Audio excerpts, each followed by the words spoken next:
7월 17일 날 제헌절이죠. 빨간 날이죠. 금요 성령 집회 뜨겁게 기도하고 말씀 듣고 그 다음 날 찬양 집회로 우리가 성령 충만을 받고 주일 예배까지 드리면 3박자가 다 맞아 들어갑니다. 그래서 여러분께서 다 오셔서 지인들을 초대하여 은혜 받았으면 좋겠습니다.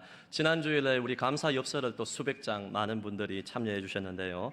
참으로 귀한 감사 제목들이 많았습니다. 단임 목사로서 감사 엽서를 일일이 다 보면서 웃음이 나오는 감사도 있고 참 그럼에도 불구하고 감사하는 모습을 보고 감동을 많이 받았는데요. 우리 금요 성령 집회도 제가 몇 가지를 소개했지만은 우리 중학교 아이들 중에서는 이렇게 감사 제목도 있습니다.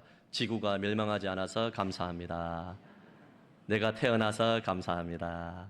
그리고 아내에 대한 감사, 남편에 대한 감사는 별로 없었는데 어쨌든 감사들이 많이 있어서 감사가 충만한 교회구나 그런 생각을 했는데요. 우리 감사 엽서 모두에게 다 선물을 주고 싶지만은 우리 장년 30명과 그리고 청년들 10명 그리고 다음 세대 10명을 무작위로 추첨을 하여서 이렇게 여러분에게 선물을 드리도록 하겠습니다. 1층 사무실에서 이제 명단이 나와 있는 가져가시면 되고요. 잠깐 띄워주시면 여러분의 이름이 있을 수도 있습니다. 그래서 교회 학교와 청년부와 장년 이렇게 나누어서 이렇게 추첨을 했습니다. 그러니까 여러분께서 받아가시면 되겠습니다. 1층에 사무실에 명단이 자세히 나와 있으니까 받아가시면 되겠습니다. 지금 웃고 있는 사람들 자기가 걸린 것 같은데 어쨌든 감사가 충만한 교회가 되기를 저는 간절히 소망합니다. 우리 앞뒤 좌우로 이렇게 인사했으면 좋겠습니다. 잘 오셨습니다. 환영합니다. 축복합니다. 우리 유아부 여름 성리학교를 시작해가지고 우리 다음 세대에 우리 여름 잔치들이 또 수련회가 다 있는데요. 여러분 기도와 후원에 감사를 드리고 어쨌든 우리 다음 세대 아이들이 은혜 받을 수 있도록 많이 기도해 주시기를 또 후원해 주시기를 부탁을 드립니다.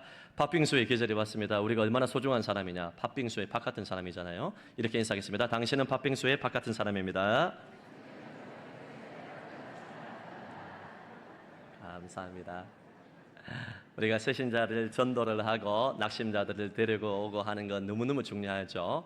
여러분 전도 축제뿐만 아니라 우리가 매주 전도해야 돼요.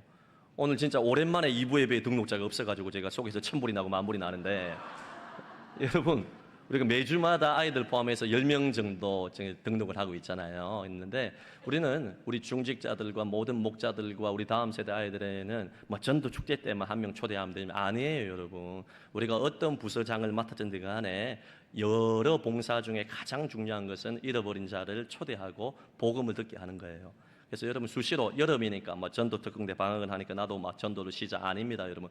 주님 날아가는 그날까지 우리는 때를 얻든지 못 얻든지 복음을 전하고 초대하여 하나님의 말씀을 듣게 해야 돼요. 부산에 여러분 복음화율이 7%밖에 안 돼요. 10명 중에 9명의 불신자고 지금도 지옥 가는 사람들이 많이 있는데 우리가 그냥 예배만 드리면 안 됩니다. 예배에서 성령 충만 받고 나서 믿지 않은 가족, 친지, 이웃, 불신자들에게 복음에 대한 열정을 가지고 반드시 초대하여 복음을 듣게 해야 됩니다. 2부 예배에 나온 모두가 전도자로 불타오를 수 있기를 예수님 이름으로 축복합니다. 우리 로마서 순서 설교 11번째로 사랑의 확정이라는 제목으로 말씀을 증거하겠습니다. 여러분은 어떤 사람을 좋아합니까? 일반적으로 사람들은 돈과 권력이 가진 사람들, 이쁜 사람들, 잘생긴 사람들 이런 사람들을 좋아하고 가까이 하기를 원합니다. 유명한 사람들, 그 사람에게 가까이 가면 뭔가 나에게 도움이 되는 사람들 이런 사람들을 친하게 지내기를 원하죠. 저는 다 좋지만은 어떤 사람을 좋아하냐 하면 사랑이 많은 사람을 좋아합니다. 누군가를 만나면 그 사람의 빈부귀천과 남녀노소 다 떠나서 사랑이 느껴지는 사람들이 있습니다. 늘 나를 배려하고 존중해주고 품어주는 사람들이 있습니다. 목회자를 아껴주는 사람이 있어요. 이 사람을 딱 만나면 가진 것은 많이 없어도 정말 목회자를 위해주는 사람이 있습니다. 그런데 다 많은 것을 가졌는데 목회자를 낮추어보고 존중하지 아니하고 이런 것들이 눈빛과 말투로 느껴지는 사람들이 있을 수가 있습니다. 목회자뿐만 아니라 성도와의 관계 속에서도 마찬가지, 직장과 사업에서도 마찬가지입니다. 우리가 사실은 어떤 사람들을 좋아하냐 하면 나를 아껴주고 사랑해주는 사람들을 모든 사람들이 좋아하기 마련입니다. 여러분 부모에게 사랑받고 있다는 확신은 어린아이의 정서적으로 건강한 발달에 상당한 도움이 됩니다. 우리가 마른 떡 한 조각만 있고도 화목하는 것이 육선이 집에 가득하고 여러분 다투는 것보다 낫다는 말이 성경적인 진리 아니겠습니까? 여러분 그렇지 않아요? 아무리 부모가 자녀에게 공부시켜주고 맛있는 거 사주고 먹을 것 또 입을 것 명품들을 치장해 주어도 부부끼리 사랑하지 못하고 화목하지 못하고 날이면 날마다 싸우게 되면 자녀들은 사랑받는다는 확신이 있기 때문에 불안한 정서가 찾아올 수밖에 없는 것입니다. 그런데 가진 것이 많이 없어도 부부가 서로 사랑하고 남편은 아내를 존중하고 아내는 남편을 존경하고 서로 사랑하게 되면 이 자녀들은 안정감을 가지고 아름답게 자랄 수 있다는 것입니다. 가정뿐만 아니라 교회도 마찬가지입니다. 9.5 운동으로 말미암아 늘 사랑으로 존중하고 격려하고 늘 다른 사람을 배려하는 교회에는 반드시 부흥될 수밖에 없고 안정될 수밖에 없는 것입니다. 하지만 배드5 운동을 통하여서 늘 미움, 다툼, 시기, 질투로 서로를 여러분 시샘하고 미워하고 사랑하지 못하게 되면 여러분 교회의 건강성이 사라지게 되고 불안정한 기류가 생성되게 되고 사탄 마귀의 놀이터가 될 수밖에 없다는 것을 우리는 잘 알 수가 있습니다. 사랑이 있는 가정, 사랑이 넘치는 교회 공동체로 만들기 위해서 우리는 몸부림을 치고 이것을 놓고 간절히 기도해야 되는 것입니다. 가정과 교회에 우리 교회에 사랑이 넘치게 해 주시옵소서. 이러한 간절한 기도가 있어야 되는 것입니다. 여러분 그런데 이것은 상당히 이상적인 것입니다. 가정은 온전치 못한 곳입니다. 죄인들의 모임이기 때문에 그런 것입니다. 교회도 마찬가지예요. 불완전한 죄인들의 죄성이 가득한 모임이기 때문에 여러분 때로는 교회의 사랑이 식어질 수도 있고 여러 부족한 모습들이 많이 있을 수가 있습니다. 그런데 하나님의 사랑이 성령으로 말미암아 부은 바가 되면 사랑이 회복되게 되는 것입니다. 사람마다 기질과 성격과 스타일이 다 다르고 다름이 다 있지만 그럼에도 불구하고 우리는 다름을 인정하고 하나 되도록 사랑하기 위해서 노력을 해야 된다는 것입니다. 여러분 공부하는 것도 노력이 필요하죠. 사랑도 학습이 필요한 것입니다. 배워야 되는 것입니다. 말씀을 통해서 배워야 되고 사랑할 수 있는 능력도 말씀의 능력을 받아야 되는 것이고 지식과 지혜가 다 필요한 것입니다. 우리는 남이 나에게 사랑을 해주기 이전에 내가 먼저 하나님께 받은 사랑으로서 다른 사람을 먼저 사랑해야 됩니다. 우리가 전도 축제가 되면 그런 노래를 부르죠. 당신은 사랑받기 위해 태어난 사람입니다. 1차적으로 맞는 말입니다. 2차적으로는 우리가 사랑을 받았기 때문에 사랑을 주기 위해서 태어난 사람입니다. 우리 앞뒤 좌우로 한번 인사할까요? 당신은 사랑을 주기 위해서 태어난 사람입니다.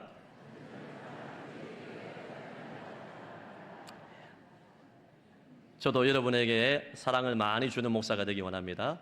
그리고 저도 사랑을 받기를 원합니다. 이것이 인지상정이고 다 여러분 모두에게 다 원하는 것입니다. 사랑받고 사랑 주는 것은 너무나 중요해요. 제가 첫 담임 목회지를 갔을 때 제 선배 목사님께서 한마디를 하셨습니다. 진실아, 교인들을 대할 때 변화의 대상으로 보기 이전에 사랑의 대상으로 봐야 된다 얘기를 했습니다. 제자훈련과 성경 공부와 말씀과 설교를 통하여서 물론 우리가 변화되어야 되잖아요. 우리 이 수준에 있으면 안 되잖아요. 그리스도의 장성한 분량까지 성숙한 사람 되어야 되잖아요. 맞죠? 그래서 우리가 변화되는 것은 너무나 중요한데 교인들을 변화의 대상으로 보게 되면 자꾸만 잔소리를 하게 되고 자꾸만 여러분 못마땅해서 불만이 생기고 목회에 스크래치가 생기게 된다는 것입니다. 그런데 교인을 자식같이 때로는 부모같이 주 안에서 사랑의 대상으로 보게 되면 허물이 보이면 덮어주고 싶고 물론 잘못된 것은 하나님의 말씀으로 교정하고 세워야 되겠지만은 약점이 보이게 되면 내가 강점으로 덮어주고 싶고 이런 마음이 생긴다는 것입니다. 아주 1, 2도 있고 3, 4도 있지 않습니까? 참 이게 맞다고 생각을 합니다. 예. 유머를 이해를 했습니까 여러분? 제가 자주 하는 유머인데 1, 2도 있고 3, 4도 있고 말도 안 되는 유머인데 이런 데도 반응해주는 사랑이 많은 우리 교우들을 축복하고 사랑합니다. 여러분 우리가 목사와 성도의 관계뿐만 아니라 여러분 모두도 다 마찬가지 아닙니까? 가정과 공동체에서 우리는 변화의 대상으로 삼기 이전에 사랑의 대상으로 삼아야 돼요. 밤낮 남편이 바뀌기를 기대하고 또 아내가 바뀌기를 기대하고 자녀들이 바뀌기를 기대하는 건 나쁜 거 아닙니다. 기도해야 돼요. 그런데 자꾸만 누군가를 뜯어 고치려고 하게 되면 내가 먼저 마음이 상하고 거칠어진다는 것을 우리는 알아야 되는 것입니다. 그러므로 저와 여러분은 하나님의 충만한 사랑을 받아서 사랑하기 위해서 사랑받기 위해서 태어난 존재라는 것을 우리가 늘 기억을 하셔야 됩니다. 오늘 우리가 이 말씀을 통하여서 사랑의 확정에 대해서 살펴보고 은혜를 받기 원하는데 첫째로 기억해야 될 것이 뭐냐 하면 하나님이 우리를 사랑한 시점입니다. 우리를 사랑한 시점이 잘나가고 범죄하지 아니하고 의인일 때가 아니라 연약하고 불경건하고 죄인 되었을 때 원수 되었을 때 하나님이 우리를 사랑하셨다는 것입니다. 이것이 얼마나 놀라운 하나님의 은혜인지 모르겠습니다. 우리가 연약하다는 것은 단순히 어린아이처럼 힘이 없고 약하다는 그런 뜻이 아닙니다. 하나님 앞에서 철저히 영적으로 무능력한 자고 영적인 시체고 허물과 죄로 죽었다는 존재, 그런 뜻입니다. 하나님 앞에는 아름다운 구석이 하나도 없다는 것입니다. 하나님의 시험 기준에는 미달인 상태를 뜻하는 것입니다. 두 번째로 경건하지 않다는 것은 말 그대로 하나님을 대적하고 반역했다는 것입니다. 로마서 1장에 나오는 온갖 불의, 추악, 탐욕, 음란, 탐욕, 탐심, 이 모든 죄를 불경건의 죄라고 이야기하는 것입니다. 세 번째로 우리가 죄인 되었을 때는 의의 길에서 떠나 하나님의 영광에 이르지 못하여 심판의 대상이 되었다는 것입니다. 마지막으로 원수가 되었다는 것은 말 그대로 우리가 사람과의 사이에서도 원수가 되면, 원수 관계가 되면 감정적으로 붕괴감이 일어나게 되고 그 사람에 대해서 분노가 일어나지 않습니까? 하나님에 대해서 뿌리 깊은 적대감을 가지고 감정적으로 하나님을 욕하는 단계를 뜻하는 것입니다. 예수님의 십자가에 달린 한 편에 달린 강도가 하나님을 욕했습니다. 예수님을 향하여서 삿대질을 하고 온갖 폐악질을 하면서 입에 담을 수 없는 욕설을 했습니다. 우리는 그 십자가에 달린 한 강도에 대해서 정죄를 하지만 바로 저와 여러분이 예수를 믿기 이전에, 아니 예수를 믿고 나서도 우리의 죄속으로 말미암아 이 십자가에 달린 한편 강도의 모습이 우리 속에 모두 있다는 것을 우리가 부인할 수 없어요. 하나님을 향하여서 분노가 일어나고 하나님을 대적할 때가 얼마나 많습니까?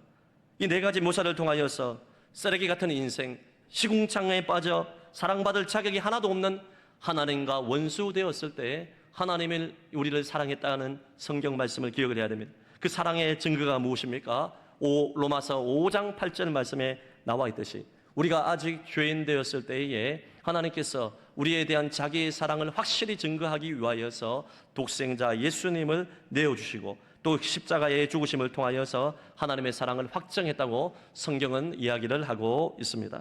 하나님의 사랑의 증거가 많이 있죠. 천지 만물을 창조하신 것을 보고 나를 신묘막측하게 만드신 이 피조물의 상태를 보면 하나님의 사랑을 알 수 있어요. 해와 달과 별을 악인과 성인 모두에게 다 비추어 주고 또 먹이시고 입히시고 식물을 먹이신 모든 것을 보게 되면 우리가 하나님의 사랑을 발견할 수가 있습니다. 그러나 일반 은총뿐만 아니라 우리가 절대적으로 하나님의 사랑을 경험할 수 있는 것은 예수의 십자가 사건, 십자가의 죽음의 사건을 보게 되면 우리는 하나님의 사랑을 경험할 수가 있다는 것이죠. 확정했다는 것은 절대로 변경하거나 취소할 수 없다는 것입니다. 하나님이 우리를 한번 사랑하기로 작정하고 택하신 것은 절대로 마음이 변치 않는다는 것입니다. 성도 여러분, 하나님께 사랑받을 자격이 없고 하나님과 원수가 되었고 재현되었고 연약하여 영적으로 완전히 타락한 존재인 저와 여러분이 하나님의 사랑을 받는 그 자체가 이치에 맞지 않는 말이고 있을 수 없는 사건이고 그것은 해서는 안 될 사건이에요.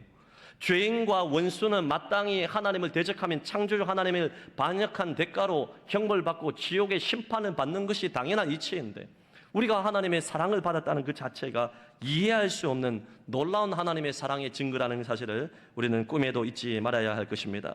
성도 여러분, 사람이 구더기가 되었다고 한번 생각을 해 보시기를 바랍니다.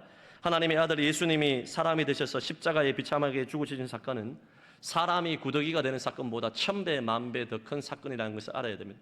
여러분이 딱 자고 일어났는데 구더기가 되었다. 끔찍하지 않습니까? 하나님의 아들 거룩하신 창조주 하나님께서 인간의 몸을 입고 낮고 천한 이 땅에 오실 뿐만 아니라 죄인의 자리에 서셔서 원수의 자리에 서셔서 십자가에서 모진 형벌을 당하시고 살과 살이 찢기시고 피를 쏟으시고 뿐만 아니라 육체의 고통뿐만 아니라 정신적으로 하나님께 버림을 받고 영적으로 하나님께 버림당하는 비참한 처지에 이르게 되었고 여러분 있을 수 없는 사건이에요.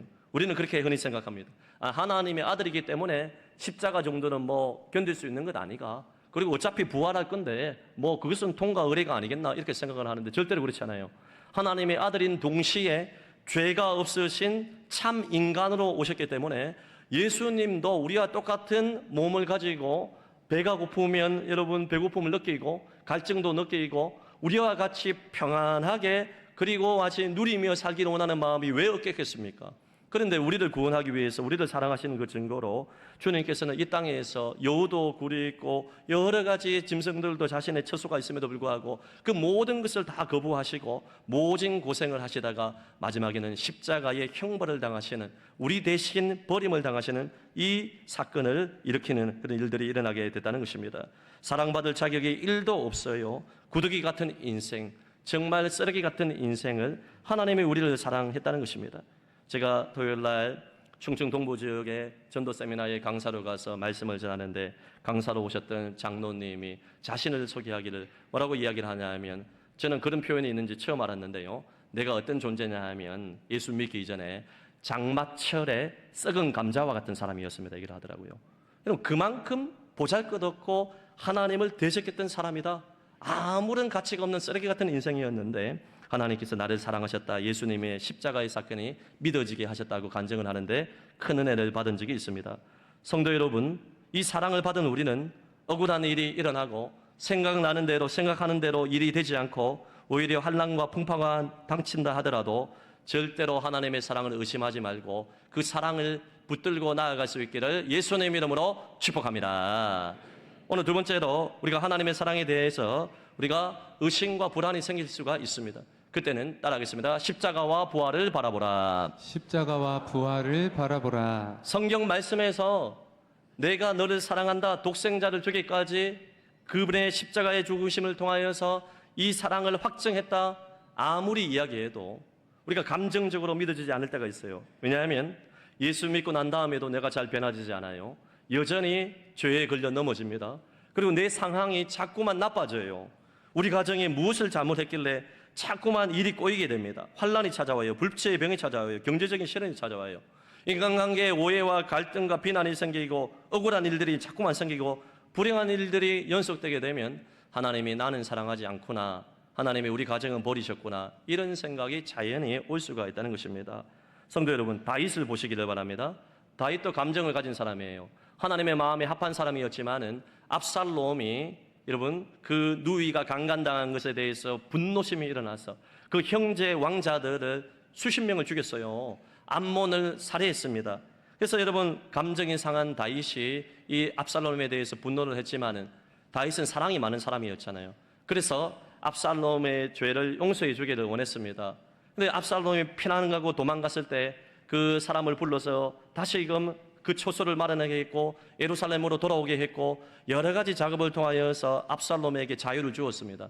그런데 막상 얼굴을 대하고 딱 만나니까 감정이 너무나 상해서 예루살렘에 와서 가까이 하지를 않았습니다. 여기에 대해서 압살롬이 분노하여서 나중에 나쁜 짓을 얼마나 많이 하게 됩니까? 다윗도 사람인지라 사람이 자신의 아들이 그러한 폐악한 짓을 행한 것을 보니까 순간적으로 감정이 정리가 되지 않았다는 것입니다. 성도 여러분, 감정의 폭력이 이성을 넘었을 때가 많이 있습니다. 저와 여러분도 마찬가지예요. 하나님의 사랑을 대할 때에도 이성적으로는 받아들일 수 있는데 감정적으로는 하나님의 사랑이 느껴지지 않을 때가 있어요. 하나님의 사랑에 대해서 의심과 불안이 생길 때가 있습니다. 그때는 오직 예수의 십자가와 부활을 바라봐야 돼요. 여러분, 로마서 5장 좀 길지만 9절에서 10절 말씀 한번 읽어볼까요?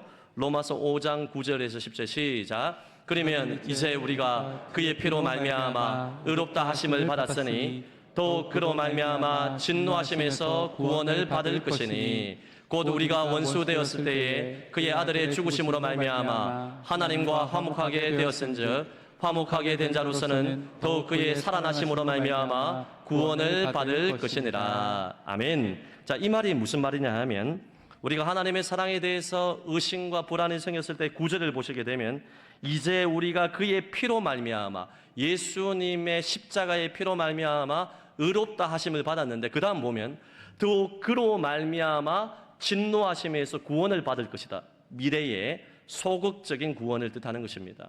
여러분, 하나님께서 그 아들 예수님을 우리를 위해서 내어주심을 통하여서 내가 받아야 될 저주, 심판, 지옥의 형벌을 대신 그 진노하심에서 우리를 구원해 주셨습니다. 이것이 십자가를 믿는 것입니다.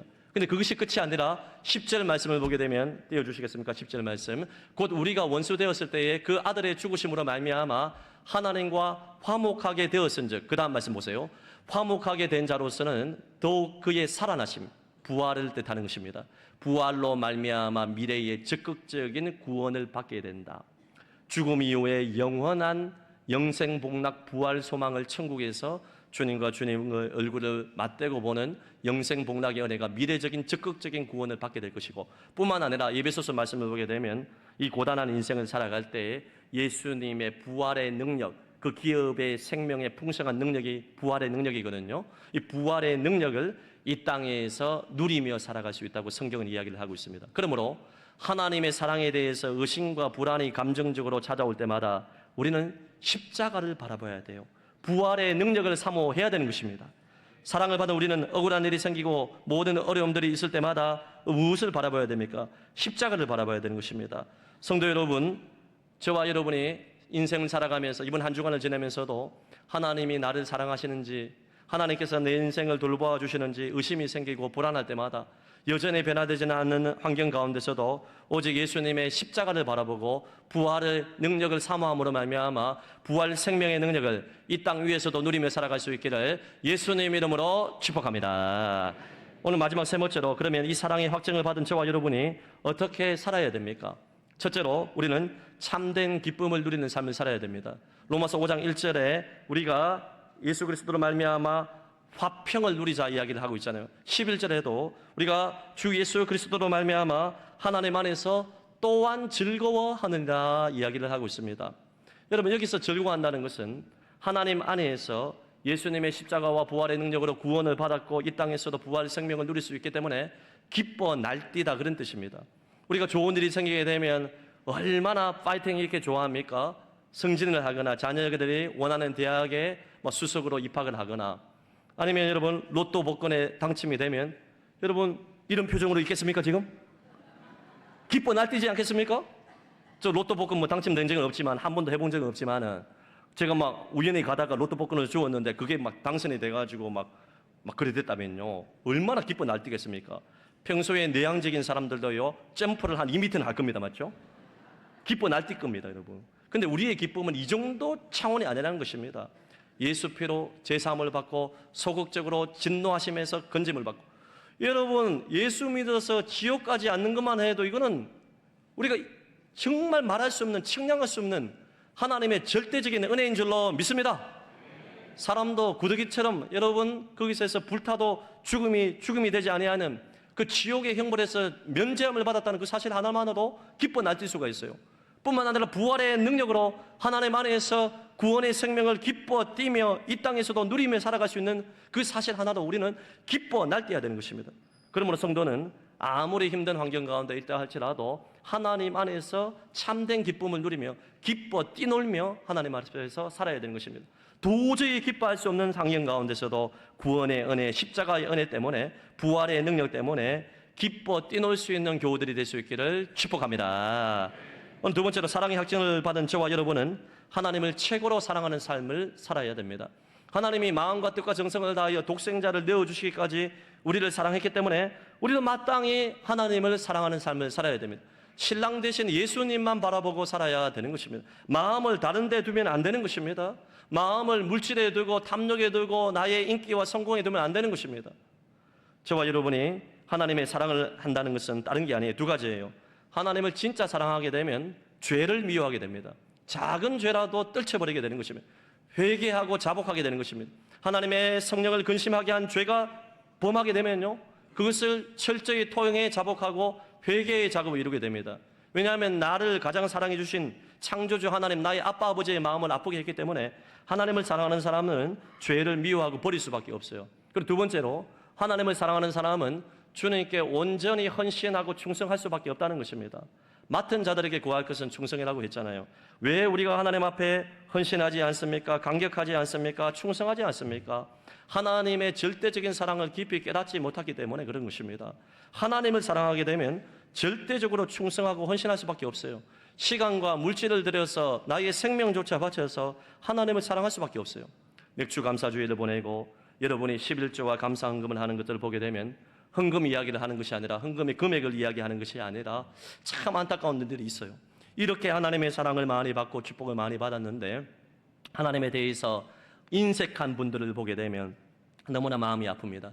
우리 성도들이 최선을 다하여서 헌금을 드리고 이웃 사랑에 나눔을 하고 구제하고 하는 거 많이 알고 있지만은 때로는 이렇게 주님의 사랑을 많이 받았음에도 불구하고 하나님께 인색한 사람들을 보게 되면 너무나 마음이 안타까울 때가 많이 있습니다. 사랑과 헌신은 한 수레의 두 바퀴와 같은 것입니다. 사랑하면 헌신하게 됩니다. 사랑하면 전도하게 됩니다. 사랑하면 충성하게 됩니다. 사랑하면 헌신하게 되는 것입니다. 제가 한 달 전인가 고신대에 이제 80주년 기념으로 또 우리 교회 대표로 가서 또 이렇게 약정식도 하고 또 이렇게 보내드리고 또 이제 우리가 이제 후원금도 이제 드리기도 하고 했는데요. 참석을 했는데 그때 우리 부산에서 유명한 이재모 피자 아시죠? 이재모 피자의 사장이시고 CEO신 우리 김익태 장로님을 만났는데 그분이 이제 200명 앞에 나와서 잠깐 인사를 하는데 제가 큰 감동을 받았습니다. 이재모라는 이름이 자신의 이름이 아니고 어머니 조남입니다. 어머니 조남. 이제 김익태 장로님께서 이제 잠깐 간증을 하시면서 나를 부를 때, 저를 소개할 때 성공한 CEO 사업가라고 말하지 마십시오. 물론 다 맞는 말이지만은 저는 술꾼의 주정뱅이의 아들로 태어나서 말할 수 없는 고초를 당하고 그것에서 상처와 아픔과 정말 인생을 끝낼 수밖에 없는 환경 가운데서도 하나님의 은혜로 구원받고 하나님의 자녀가 된 그러한 존재로 저를 바라보십시오. 그러면서 딱 한마디를 했는데 여러분 성경에 나오는 베다니에 있는 7 귀신 들린 마리아가 있습니다. 이 마리아가 값비싼 나드 기름을 한 옥합을 가져다가 예수님의 발 앞에 나와서 깨트려 붓고 머리털로 예수님의 발을 씻겼습니다. 머리털로 예수님의 발을 이 나드 기름을 부으셨다는 것은 나는 비천한 자요 종이란 뜻입니다. 온전한 헌신을 뜻하는 것입니다. 나드 한 옥합은 우리나라 돈으로 지금으로 치면 수천만 원, 수억이 되는 것입니다. 이 여인에게는 전 재산이 될 수 있는 돈입니다. 여러분 바치면서 눈물로 예수님의 발을 닦았습니다. 이 가룟유다와 같은 사람이 어디서 돈을 낭비하고 있노? 가난한 자들을 위해서 쓰면 얼마나 많이 쓸 수 있는데 얘기를 했을 때 주님이 책망했어요. 이 사람이 주님 날아가는 그날까지 후대의 모두에게 기억되리라. 주님을 사랑하는 증거로서 헌신을 나타냈다 이야기를 하는데 김희태 장로님께서 이렇게 이야기를 했습니다. 저를 소개를 할 때 7 귀신 들린 여자 마리아와 같은 존재라고 소개를 해 주십시오. 우리 집안은 내 인생은 7 귀신, 여러분 7 귀신 들렸다고 생각해 보세요. 귀신의 지배를 받는 그 비참한 삶, 인간 이하의 짐승 같은 삶을 살았던 7 귀신 들렸던 마리아와 같은 나를 예수님이 구원해 주셨고 하나님의 사람으로 세워주셨다는 그 간증을 하는데 숙연해지고 많은 사람들이 울컥하며 감동을 받은 적이 있습니다. 저희 교회에 한번 모실 이제 생각이 있는데요. 여러분 저와 여러분도 마찬가지 아닙니까? 7 귀신 들렸던 베다니의 마리아와 같이 자격 없고 버림받고 손가락질 당하고 짐승 이하의 삶을 살았던 비참한 그러한 죄의 노예였는데 하나님께서 우리를 사랑하셔서 그 사랑의 확증으로 독생자 예수님 보내주시고 십자가에 죽기까지 우리를 사랑하신 그 사랑을 받았다면 저와 여러분도 마땅히 죄를 미워하고 주님께 헌신하며 사랑을 표현하는 삶을 살아야 되지 않겠습니까? 성안의 모든 교우들이 하나님을 최고로 사랑하는 삶을 살아갈 수 있기를 간절히 축복합니다. 오늘 마지막 세 번째로 사랑의 확증을 받은 사람은 나 자신과 다른 사람을 용서하는 삶을 삽니다. 제가 금요 성령 집회 때 내 자신을 향하여서 나 자신을 향하여서 용서하라고 제가 몇 번 설교를 하지 않았습니까? 한 집사님께서 연락이 오셔서 목사님 나는 부모님으로부터 큰 사랑을 받지 못하고 그리고 내 자신이 학교 생활과 직장 생활을 하고 가정 생활을 하면서 큰 사랑을 받지 못할 자라고 스스로 자격지심으로 살았는데 목사님의 설교를 듣고 십자가의 사랑을 듣고 내 자신을 사랑해야겠다는 얘기를 듣고 눈물로 결단을 하고 회복의 시간을 가졌습니다. 이런 말씀을 하셨습니다. 그 집사님뿐만 아니라 우리 모두가 마찬가지 아닙니까? 사탄 마귀는 우리를 참소합니다. 너는 사랑받을 자격이 없어. 너는 쓰레기야. 물론 우리가 쓰레기 같은 인생을 살고 하나님을 대적했지만은 예수님의 십자가의 피를 믿고 부활의 능력을 받아들이게 되면 하나님의 사랑받는 자녀로 살아갈 수 있는데 이 자아상이 없는 사람이 너무나 많이 있습니다. 하나님의 사랑을 받은 자로서 이제는 우리 자신을 용서해야 돼요. 과거에 어떤 일이 있었다 할지라도 어떤 상처와 아픔과 또 나를 힘들게 하는 분노하게 만드는 대상이 있었다 할지라도 하나님의 사랑을 받아들여서 내 자신을 용서하고 용납해야 돼요. 그리고 정말 나와 맞지 않는 원수와 같은 사람도 다른 사람을 용서하는 삶을 살아야 됩니다. 여러분 누군가가 여러분에게 침을 뱉었습니까? 억울한 일을 당했습니까? 나를 모욕했습니까? 원수같이 나를 괴롭히고 대적했습니까? 교회 안에서 그런 일이 있으면 안 되겠죠. 그런데 여러분, 죄성을 가진 인간이라서 때로는 나를 힘들게 하는 사람도 있고, 정말 나에게 가시 돋친 말을 통하여서 공격하는 사람도 있고, 그런 일이 있을 수가 있어요. 그때 여러분, 우리가 어떻게 해야겠습니까? 복수하면 시원하겠습니까? 그렇지 않아요. 더 큰 문제가 생기게 되는 것입니다. 여러분, 십자가에 달리신 예수님 바라봐야 돼요. 주님은 의인이시고 하나님의 아들임에도 불구하고 정말 폐역한 로마의 이 군병들에게 뺨을 맞고 여러분, 채찍질을 당하시고 침뱉음을 당하시고, 주님이 당하신 수치와 모욕과 그 부끄러움은 우리가 당해야 되는데 주님이 우리를 살리시기 위하여서 얼마나 고통을 당했습니까? 여러분, 주님이 얼마나 억울했습니까? 이 세상에서 오고 오는 모든 세대 가운데서 가장 오해를 받고 억울한 분은 예수님이십니다. 주님이 침뱉음 당하시고 감정적으로 고통을 당하시고 용서할 수 없는 그런 죄인들을 향하여서 오히려 저들이 알지 못해서 그렇게 하니까 저들을 용서해달라고 기도하신 분이 예수님 아니겠습니까? 우리는 예수님보다 더 큰 모욕과 억울한 일을 당한 사람은 없을 것입니다. 십자가에 달리신 예수님을 바라보게 되면 용서할 수 없는 사람도 우리가 용서하게 되는 것입니다. 감정적으로는 쉽지 않지만 십자가를 바라보고 의지적으로 순종할 때 십자가의 능력과 부활의 새 생명으로 다른 사람을 용서하는 삶을 살 수 있는 것입니다. 성안의 교우 여러분, 말씀을 결론을 맺도록 하겠습니다.